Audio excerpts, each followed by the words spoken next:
How do you do it? How are your kids like this? So two of my kids were at my table. The other one was at another table with his friends. And I was like, what are you talking about? And she said, like this, they don't have phones. They're not on their phones. Parenthood is challenging enough as it is, and getting organized sounds easier said than done. Now, combine these two together, and it's truly a balancing act that many of us struggle with day in, day out. If you're here, it's because you want to know how to get your life and home more organized and structured where the kids are involved too, so that parent life is a little easier and you can focus on what truly matters. Hey there, I'm Dianne Jimenez, owner and founder of One Tidy Place. I created this podcast because I know parents have their hands full. I know this because I have 3 kids of my own. Each week, we'll talk about all things organizing, teaching kids life skills, and contributing to the home, being on the same page with your partner, and raising your kids together while you tidy up, go out for a walk, or just need some real talk. I'm here for you. Thank you for tuning in. Are you ready? Let's do this. Hey, welcome to another episode of the Organized-ish Parent Podcast. And as you noticed, if you're watching this on YouTube, that I am in another location. Ta-da! Surprise, surprise. No, this time I'm in my living room. And it's a rainy fall day. The kids are at school. The light is here. So I said, you know what? I will film right now while the house is quiet. It's daytime and my computer was here anyways. Anyhow, it's been a while since I introduced myself. I think in the last few episodes, I just went straight into it, which I'm sure many of you are appreciating. But then there are some who have just joined this community and found me online somehow. And if that's you, thank you. Thank you so much for tuning in. My name is Dianne Jimenez. First and foremost, I am a wife, a mom of 3, a professional organizer, a podcast host, a coffee lover, and a coach for mompreneurs. So in essence, I help moms reclaim their time so they can thrive at home and build what's next. Now, speaking of being a host, I've had this podcast show since 2022. That's all about getting organized, reclaiming your time as a parent, as a mom, getting the kids to help out and being on the same page with your husband, your partner, or the people or the person helping you to raise the kids in this thing that we call life, right? So my whole goal is about reclaiming time because all of the things in the house, parenting and all that, it shouldn't all have to fall on us to take care of. Oftentimes, history has shown it does. This is the role that we play. Yeah, maybe we do things a little bit better. Maybe we do things a little bit faster. But you know what? We can do anything. We're women. We're strong. We're amazing. We're awesome. But it doesn't mean that we have to do everything. This is not why we're put into this earth. This is not why you're here, to do everything for everyone, even though it feels good. So that's me in a nutshell. So thank you so much for finding this podcast. I hope that you get a lot of takeaways from the episodes that you've been listening to. And if this is your first one, I hope you get a lot of takeaways from this. And if you haven't yet, whether you're new or a returning listener, I hope that you are subscribing to this show, whether it's on Apple Podcasts, Spotify, or any of the major podcast platforms out there, or if you're actually a YouTube watcher and prefer seeing me face to face talking with you, please subscribe, like, and click on that bell icon thing so that you are made aware of when the next episodes launch. By the way, this year I've been doing really good. I think one time I went a little late, but I've been posting my episodes every second week, which is amazing. That was a goal I had in January before everything started, because if you've been listening, last year, 2024, was just chaos. And I said, this year, things will change. And things have changed for me, myself, my growth, and for my business. So I don't want to get too much into that. But yeah, things have been really, really well with the podcast. And speaking of the timeline of this podcast, meaning when the episodes will be going out this year. Just a heads up, I know we're not there yet, but we're around the corner of the holidays. There will be like a 3-week pause in December sometime just for the holidays, or a month actually, where the last episode should be like the week before the holidays, something like that. Just to give us time, you, me, you know, people listening, to enjoy the holidays for what they are and what they're meant to be. And that's being with people that we love, surrounded in warmth and happiness and all that good stuff. All right. So I know I went a little bit on a tangent up the hill and back down. That's me. So today's episode is, speaking of the holidays, all about building connections with our kids. Now, what prompted this whole topic? Where did this all come from? Well, recently I was at a restaurant with a bunch of friends and some family members and stuff. And the kids were all invited too. They had brought their kids, and we're like a big group of people. And then someone came up to me and just like, without even like, without skipping a beat, they just sat down and stuff. And it was like, oh no, they were already sitting down, and I sat down after I got everybody installed in their places and made sure everybody was okay. I sat down. They're like, how do you do it? How are your kids like this? So two of my kids were at my table. The other one was at another table with his friends. And I was like, what are you talking about?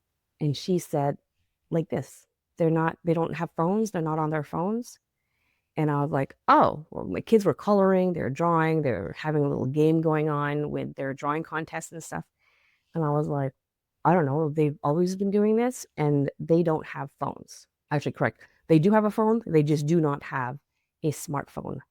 And they were shocked because my two older ones are teenagers and my oldest one is 15. He doesn't have a phone like all the other friends at their school and outside of school, right? So we talked about that, about the phone situation and like how her kids are always pulling them out. They're always using them. And here we were at a restaurant and she was looking at her kids and they're all on their phones, not really interacting with anybody else beside them or in front of them. So, anyways, that's what prompted this whole conversation. So after that event, I came home and that conversation kind of stuck with me and it was brewing in my mind. And I think I was in the shower again and I got out of it. I had to write things down right away because for some reason, when I'm driving or in the shower or about to fall asleep, everything just opens up and all of these ideas just flow out of me and I have to write things down. Otherwise, I'm just going to forget. So I did that and I was jotting things down and I came to the whole concept. Now, I didn't coin this. We got this from a book over 15 years ago. And the whole concept was about accidental parenting. Now, this concept was all from The Secrets of the Baby Whisperer by Melinda Blau and Tracy Hogg. It's a great book. We went through everything and the steps and everything. It's wonderful. And we knew it was a good book because we received it from both of our sister-in-laws. We were pregnant with our first kid. My brother's wife at the time had given us the book right away. And my husband's brother's wife gave us the book also. It was great because here Onig and I were able to read chapter by chapter together in bed and discuss about it. So the big topic was that stood out for us of the many was this accidental parenting. So what is this all about? Well, I'm going to give you 3 examples of accidental parenting. Is the first one here is pacifiers. Just remember, this is 15, 16 years ago, so we're all talking about the baby stages here. So pacifying the babies when they didn't really need it was an accidental parenting. Giving the kid a pacifier just for the sake of giving them something when they don't really need it, they're playing and the pacifier, we'd always put the pacifier on our kid just in case. And they're playing or they're doing something or they're just sitting there and they're fine, wasn't a reason enough to give the pacifier. And Onig and I discussed it. It was like, why are we giving something the kid doesn't really need? Right? It's like, why are we eating something when we're not hungry? When we don't really need it, we're fine.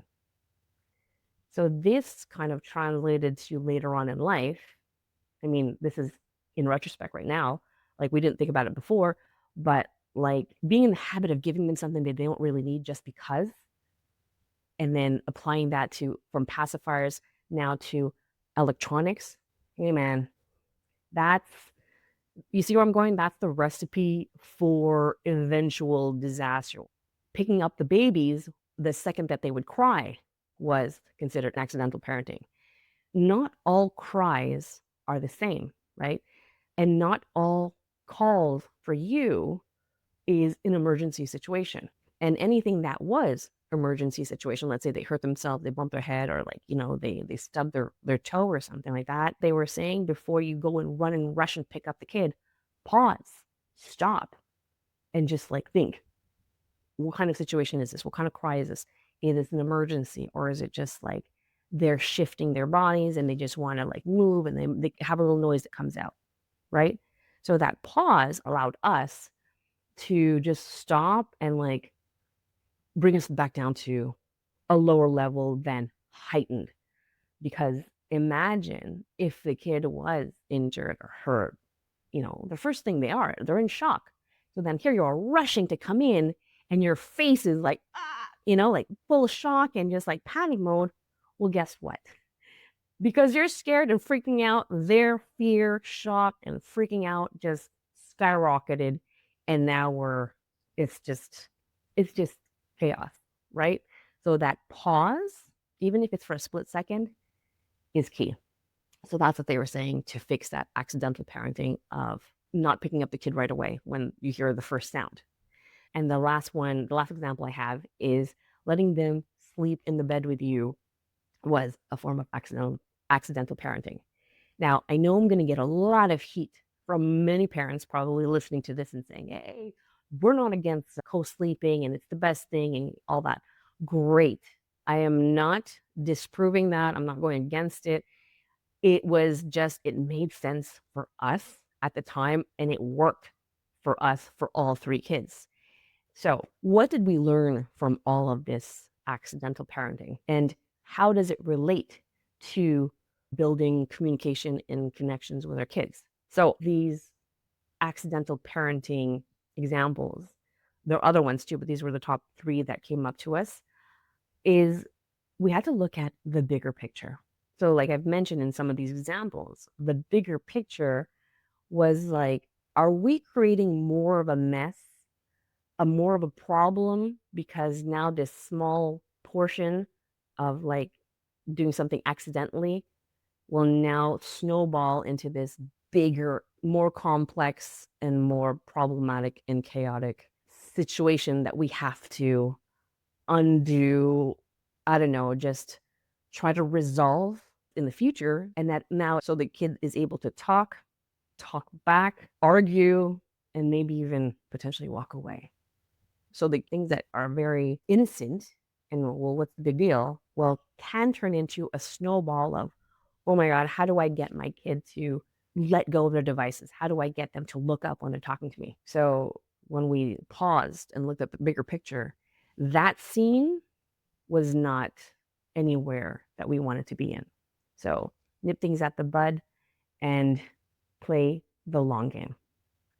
That's the whole thing. Play for the long game.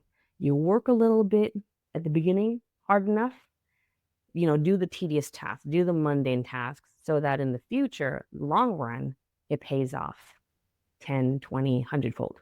Okay. So even though that's really, really hard to do, all that tedious, mundane tasks at the beginning, it's super hard to do. The good thing though is that you get to practice every single day. There's an opportunity for it. So you get to practice that intention and habit breaking. So going back to building and creating those bonds and those connections with our children, how do we go from them grabbing their phones and being like one word conversations and just being very disconnected from us when we're out in public or just even at home to just not that, basically. I'm lacking the right words here, but you know what I mean? Just a better connection, more of a conversation, more just a bond with them. So what can we do to change the outcome of the kid always on the phone? The first thing you got to do is look from within. Look from within of your own habits. What are you doing? What are your tendencies alone versus when you're with others? When you're at home versus when you're out of the house, out at dinner, at the mall, waiting in line, anywhere, right? So, what do you tend to do? Do you tend to pull out your phone and scroll through social media? Is your phone always within arm's length from you? What is it? The next thing we got to do after looking at ourselves is look at our immediate relationships with our family, our spouse, our children, even our parents, our siblings, and observe really what do those conversations look like? Are they one sided? Are they one word conversations? Or is it a full dialogue going on? Is there eye contact? Is it light, warm, heavy? Is it deep, jovial? Those are things you kind of want to observe in general to see, are the conversations cold or welcoming? So, what can you do with these things? How do you get your kid from one word answers to more than that? How do you break the ice when they come home? You come in hot with all your, what did you do? Who did you hang out with? Where did you go? What was inside? Did you do that?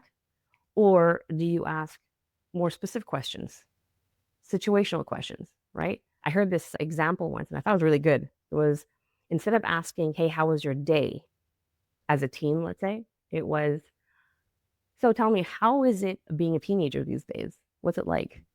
So it's cool because you get them to think about their situation and tell you what it's their situation without telling you it's their situation, right? So you get a little bit of intel that way, and then it kind of like also brings you back to how you were, and then you can start that conversation right there. So when it comes to like the icebreaker questions too for like younger kids, I used to ask my kids this. They still do now in their teens. I asked them like, "Did you use scissors today? Did you use a highlighter?" I asked them this when they were in elementary school, just because, asking them who did they sit beside at lunchtime, it's always the same person because they always sat and ate in class. Our school doesn't have a cafeteria, so they would eat their lunches in class and sit next to the same person all day, every day for a couple of months. So that question got old fast. So then I got a little bit creative and said, hey, did you use a highlighter today? What did you highlight? Oh, yeah. Why did you highlight it? What were you guys talking about? So you see, it's different specific questions that roll out to becoming more deeper conversations potential, right? So that's pretty much what it is. If you want to create those bonds with your kids right now, you got to look from within. What are you doing? Because they are mirroring what they see, as well as what's happening within your family dynamics. Because again, they mirror that too. So to tie this whole thing up with building connections with our kids, it all starts with you. And it can start right now. Also, you can maintain this. Keep looking at the bigger picture. What is the relationship that you want to have with them in the future? What relationship do you want to portray with your spouse, husband, your other adult family members so that they can see that dynamic? Because that will tumble into the relationships that they're going to be looking for out in the future, at work, at school, and potentially their life partner, right? So it's always about the bigger picture. I know you're probably thinking, oh, God, Diane, this is a lot. This is a lot. And, there's not enough time in the day. There's a lot going on. I hear you. I get you. I totally get you. The thing is, time is never always on our side. But you know what you can do to switch those things around? I'm glad you asked because I am launching my new Mom's Freedom Chart. What is that? Well, it's a customizable, engaging point system chart that Onig and I created a few years back. And now I revamped the whole program, the whole thing, and it integrates chores with positive activities. So this fosters responsibility, teamwork, especially if you're multiple kids, and it rapidly frees up your time for a smoother running home.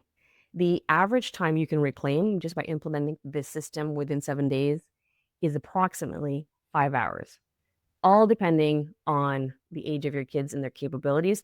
But soon enough, you can reclaim more minutes and more hours in a week, 5 hours a week. How would you like that? Right? So, this kit comes with a quick implementation checklist, a chores by level guide, a done for you rewards idea swipe file, and it also comes with a private audio walkthrough. Now, what's the difference between any other chart that you'll buy online or at the stores?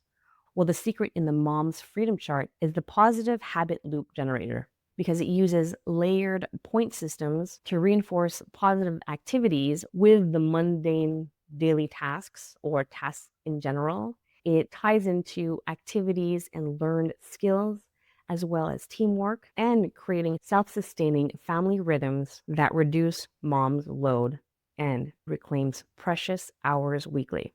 So, what price tag would you put on just that? Reducing your mental load and reclaiming more time? Priceless, right? Right now, it's only $27. So, if you head to diannejimenez.com/freedom, fill out the form there and get on the wait list. Because at the time of this recording, I'm still finishing up some details to get it out to you as soon as possible. And I want to make sure everything is there and it's good to go. So head to diannejimenez.com/freedom. That's FREEDOM, and get yourself on that waiting list so that you're the first to get that kit and be on the road to peace of mind and more time. All right. Thank you so much for tuning in. I will see you next time. Bye for now.